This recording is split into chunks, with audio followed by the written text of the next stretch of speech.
ಪರಿಸರಕ್ಕೆ ಮಾರಕವಾಗಿರೋ ವಸ್ತು ಅಂದ್ರೆ ಅದು ಪ್ಲಾಸ್ಟಿಕ್. ಈ ಪ್ಲಾಸ್ಟಿಕ್ ಅನ್ನ ನಿಷೇಧ ಮಾಡಿ ಆದೇಶ ಹೊರಡಿಸಿದ್ರು ಎಗ್ಗಿಲ್ಲದೆ ಮಾರಾಟ ಬಳಕೆ ಆಗ್ತಿದೆ. ಇದಕ್ಕೆ ಶಾಶ್ವತ ಬ್ರೇಕ್ ಹಾಕಬೇಕು ಅನ್ನೋ ನಿಟ್ಟಿನಲ್ಲಿ ಮುಜರಾಯಿ ಇಲಾಖೆ ವಿನೂತನ ಅಭಿಯಾನಕ್ಕೆ ಚಾಲನೆ ನೀಡಿದ್ದು, ಇನ್ಮುಂದೆ ಮುಜರಾಯಿ ಇಲಾಖೆ ದೇವಾಲಯಗಳಲ್ಲಿ ಪ್ಲಾಸ್ಟಿಕ್ ಬಳಕೆಯನ್ನ ಸಂಪೂರ್ಣ ನಿಷೇಧ ಹೇರಲಾಗಿದೆ. ಮುಜರಾಯಿ ದೇವಾಲಯಗಳಲ್ಲಿ ಪ್ಲಾಸ್ಟಿಕ್ ಬಳಕೆ ನಿಷೇಧ. ಇನ್ಮುಂದೆ ಪ್ಲಾಸ್ಟಿಕ್ ಲೋಟ, ಪ್ಲಾಸ್ಟಿಕ್ ತಟ್ಟೆಯಲ್ಲಿ ಸಿಗಲ್ಲ ಪ್ರಸಾದ. ನಿಯಮ ಮೀರಿ ಪ್ಲಾಸ್ಟಿಕ್ ಬಳಸಿದ್ರೆ ಕಟ್ಟುನಿಟ್ಟಿನ ಕ್ರಮ ಗ್ಯಾರಂಟಿ.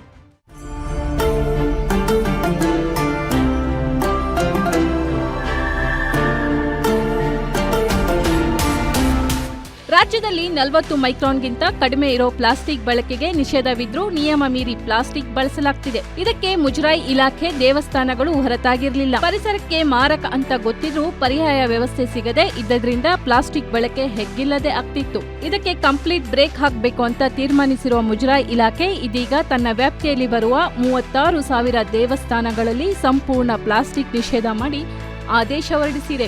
ಈ ಕುರಿತಂತೆ ಸಾರ್ವಜನಿಕರು ಹಾಗೂ ಭಕ್ತಾದಿಗಳಿಗೆ ಜಾಗೃತಿ ಮೂಡಿಸುವ ನಿಟ್ಟಿನಲ್ಲಿ ಬಸವನಗುಡಿಯ ದೊಡ್ಡ ಗಣಪತಿ ದೇವಸ್ಥಾನದಲ್ಲಿ ಕಾರ್ಯಕ್ರಮವನ್ನ ಆಯೋಜಿಸಲಾಗಿತ್ತು. ಮುಜರಾಯಿ ಇಲಾಖೆ ಸಚಿವ ರಾಮಲಿಂಗಾರೆಡ್ಡಿ ದೇವಸ್ಥಾನಕ್ಕೆ ಬಂದಿದ್ದ ಭಕ್ತಾದಿಗಳಿಗೆ ಉಚಿತ ಪರಿಸರ ಸ್ನೇಹಿ ಬ್ಯಾಗ್ ವಿತರಿಸುವ ಕೆಲಸ ಮಾಡಿದ್ರು. ಮುಜರಾಯಿ ಇಲಾಖೆಗೆ ಸಂಬಂಧಪಟ್ಟಿರ್ತಕ್ಕಂಥ ದೇವಸ್ಥಾನಗಳಲ್ಲಿ ಆಗಸ್ಟ್ 15ರಿಂದ ಪ್ಲಾಸ್ಟಿಕ್ ಬಳಕೆ ಮಾಡಬಾರದು ಅಂತ 2 ತಿಂಗಳ ಮುಂಚೆನೇ ನಾವು ತೀರ್ಮಾನ ತಗೊಂಡ್ವಿ.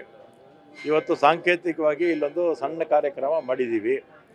ಅದಕ್ಕೆ ನಮ್ಮ ಈ ಭಾಗದ ಶಾಸಕರಾದ ರವಿ ಸುಬ್ರಹ್ಮಣ್ಯ ಅವರು, ನಮ್ಮ UB ವೆಂಕಟೇಶ್ ಅವರು, ಮತ್ತು ಈ ದೇವಸ್ಥಾನದ ಅಧ್ಯಕ್ಷರು, ದೊಡ್ಡ ಬಸವಣ್ಣ ದೇವಸ್ಥಾನದ ಅಧ್ಯಕ್ಷರು ಮತ್ತು ನಾಗರಾಜ್ ಅವರು ಎಲ್ಲ ಮುಖಂಡರು ಇಲ್ಲಿ ಬಂದು ಸಾಂಕೇತಿಕವಾಗಿ ಇಲ್ಲಿ ಹೆಣ್ಮಕ್ಳಿಗೆ ಒಂದು ಬಟ್ಟೆ ಬ್ಯಾಗು ಕೊಡೋದ್ರ ಮುಖಾಂತರ ಉದ್ಘಾಟನೆ ಮಾಡಿದ್ದೀವಿ.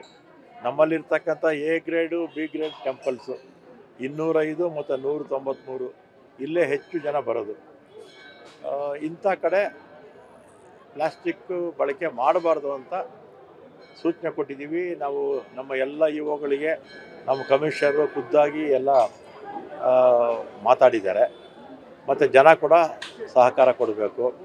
ಮುಜರಾಯಿ ಇಲಾಖೆ ಆದೇಶದಿಂದ ದೇವಾಲಯದ ಆವರಣದೊಳಗೆ ಪ್ಲಾಸ್ಟಿಕ್ ಲೋಟ, ಪ್ಲಾಸ್ಟಿಕ್ ತಟ್ಟೆಯಲ್ಲಿ ಪ್ರಸಾದ ನೀಡುವಂತಿಲ್ಲ.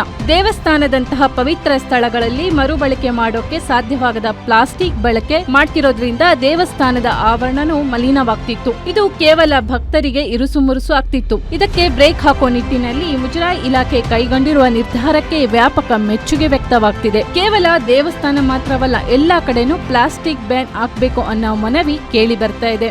ಸಾರಿಗೆ ಮತ್ತು ಮುಜರಾಯಿ ಸಚಿವರಾದಂತಹ ಹಿರಿಯರು, ಆತ್ಮೀಯರಾದಂಥ ರಾಮಲಿಂಗಾರೆಡ್ಡಿ ಅವರು ಒಂದು ಒಳ್ಳೆಯ ನಿರ್ಧಾರವನ್ನು ತಗೊಂಡು ಬಸವನಗುಡಿಯ ದೊಡ್ಡ ಗಣಪತಿ ದೇವಸ್ಥಾನದ ಮುಖಾಂತರವಾಗಿ ರಾಜ್ಯದ ಎಲ್ಲ ಮುಜರಾಯಿ ದೇವಸ್ಥಾನಗಳಲ್ಲಿ ಪ್ಲಾಸ್ಟಿಕ್ ಬ್ಯಾಗ್ಗಳನ್ನು, ಅಂದರೆ ಯಾವುದು ಮರುಬಳಕೆಗೆ ಬರೋಲ್ಲ ಅಂಥ ಪ್ಲಾಸ್ಟಿಕ್ಗಳನ್ನು ಉಪಯೋಗ ಮಾಡಬಾರ್ದು ಅಂತಕ್ಕಂಥ ಒಂದು ಒಳ್ಳೆಯ ನಿರ್ಧಾರವನ್ನು ತಗೊಂಡಿದ್ದಾರೆ.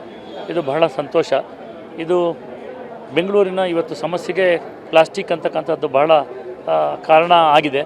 ಆ ದೃಷ್ಟಿಯಿಂದ ಇವತ್ತಿನ ನಿರ್ಧಾರವನ್ನು ನಾನು ಸ್ವಾಗತಿಸ್ತಾ ಎಲ್ಲ ಜನಗಳಲ್ಲಿ ಅರಿಕೆ ಮಾಡ್ಕೊಳ್ತಕ್ಕಂಥದ್ದಿಷ್ಟೇ, ಮರುಬಳಕೆ ಆಗದಲೇ ಇರತಕ್ಕಂಥ ಪ್ಲಾಸ್ಟಿಕ್ ಚೀಲಗಳನ್ನು ತ್ಯಜಿಸಿ ಆದಷ್ಟು ಬಟ್ಟೆ ಬ್ಯಾಗ್ಗಳನ್ನು ಉಪಯೋಗಿಸ್ತಕ್ಕಂಥ ಪ್ರಯತ್ನ ಮಾಡಿ ಅಂಥೇಳಿ ನಾನು ಎಲ್ಲರಲ್ಲೂ ಕೋರ್ತಾ ಇದ್ದೀನಿ. ನಮಸ್ಕಾರ. ರಾಜ್ಯಾದ್ಯಂತ ಮುಜರಾಯಿ ಇಲಾಖೆ ವ್ಯಾಪ್ತಿಯಲ್ಲಿರುವ 36,000 ದೇವಸ್ಥಾನಗಳಲ್ಲಿ ಇಂದಿನಿಂದ ಪ್ಲಾಸ್ಟಿಕ್ ವಸ್ತುಗಳು ಸಿಗೋದಿಲ್ಲ. ಒಂದು ವೇಳೆ ನಿಯಮ ಮೀರಿ ಬಳಕೆ ಮಾಡಿದ್ದು ಕಂಡು ಬಂದ್ರೆ ಅಂತಹ ದೇವಸ್ಥಾನದ ಆಡಳಿತಗಾರರ ವಿರುದ್ಧ ಕಠಿಣ ಕ್ರಮಕ್ಕೆ ಮುಜರಾಯಿ ಇಲಾಖೆ ಸಚಿವರು ಸೂಚಿಸಿದ್ದಾರೆ. ಪರಿಸರ ಉಳಿಸಿ, ಪರಿಸರ ಬೆಳೆಸಿ ಧ್ಯೇಯ ವಾಕ್ಯದೊಂದಿಗೆ ಆರಂಭಗೊಂಡಿರುವ ಈ ಅಭಿಯಾನ ಇಲ್ಲಿಗೆ ನಿಲ್ಲದೆ ನಿರಂತರವಾಗಿ ಮುಂದುವರೆಯಲಿ.